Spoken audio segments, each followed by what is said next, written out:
You deal sometimes, you said, with people who have fear of, like breaking the ice, whether it's dating, meeting new people.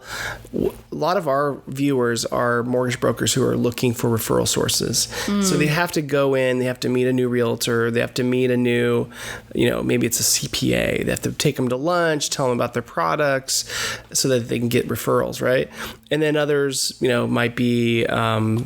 they got to go find a divorce attorney so they can get referrals, or a bankruptcy attorney, and just other, or just cold call, right? You've got fear of picking up that phone and dialing and getting rejection. And that, I wonder if you have any advice for someone like that who's afraid of doing, those things. Like, how can they overcome those fears so that when comes time to go, and that, because that's inhibiting their economics, their ability to make money. So is there something they can do? Is there a practice? Is there a therapy that they can go through to become more confident? So this is the answer no one ever really likes, but I also think it's important and powerful.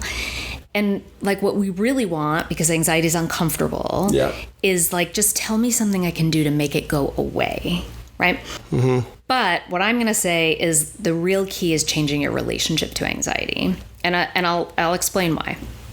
Let's say I hook you up to like an anxiety detector machine. It's like a lie detector, right? But it tells me how anxious you are. And I say, just don't get anxious and you'll be totally fine. But if my meter, registers right here, it's going to deliver a lethal shock and you're going to die. But just don't get anxious and everything will be just fine. Right? What's going to happen? I'm going to be anxious. And you're dead. Right? And if you think about why that is, it's because you're now saying, oh my God, I can't get anxious. I can't get anxious. Anxiety is bad. Anxiety is deadly. It's going to kill me if I get anxious. I can't be anxious. So now you're anxious about anxiety. So you're anxious. So the idea is that, like, as long as you're unwilling to feel anxious, you will be anxious. Interesting. And same with stress, right? It kills me every time I see on the Today Show or wherever, like, stress will kill you. It's literally going to give you a heart attack, right? It's like, well, now you're stressed about having stress, so you're stressed. So you're screwed. Right?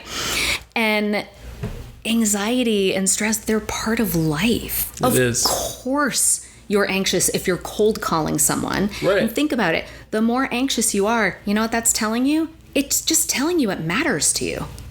Right? The stakes are high.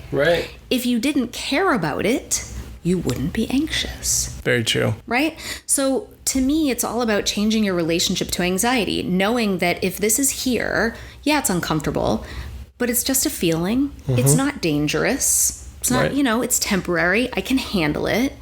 And do you think it goes away the more you do it? Is that 100%? That's it absolutely part of the does. Exposure therapy, right? It is part of the exposure therapy. So I think that what people need to understand is that, yes, it's going to be uncomfortable the first few times, but you have to get through that uncomfortableness.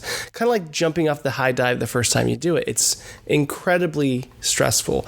Once you do it the first time, the second time's gonna be a little easier, third time's way easier, fourth time you're having fun, it's exciting. Probably like the same time, same thing about going on a roller coaster for the first time, all that stuff. So because you're learning through experience that it's not dangerous, you can handle it, the feelings you have are just feelings. And so what's happening is you're saying, like, oh, okay, I can be willing to have space for all this, and this can be okay. And, you're approaching instead of avoiding. And so over time, it does get easier.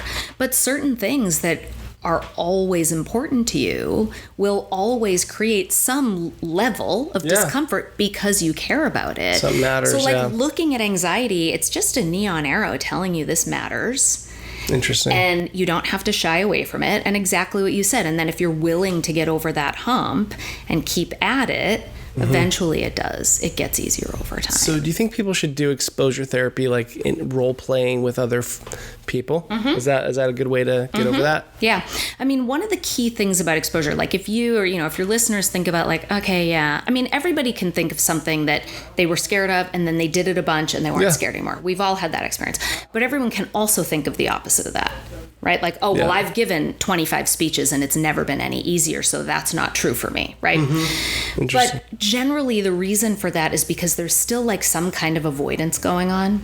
So, for example, if I Let me think of an example. So like, let's say I'm afraid of heights and we go up on top of the roof of the building, every single day for the next however many weeks. If I'm going up there and the whole time I'm kind of holding on to the door, the part where you come out onto the roof and I'm like holding on for dear life, I'm not saying, oh, this is safe. I can go up here. It's okay. I'm not going to fall or throw myself off. I'm saying, well, yeah, nothing bad happened, but that's because I was holding on to the door. If I had let go of the door, then for sure I would have fallen off. Yeah. Right? Yeah. So if you're facing your fear, you have to really be facing it. Like that willingness thing, when I said, as long as you're not willing to have it, willingness really is kind of an all or nothing. Like if you think about like when you swing on a swing, when you were a little kid and you jump off, you jump or you don't.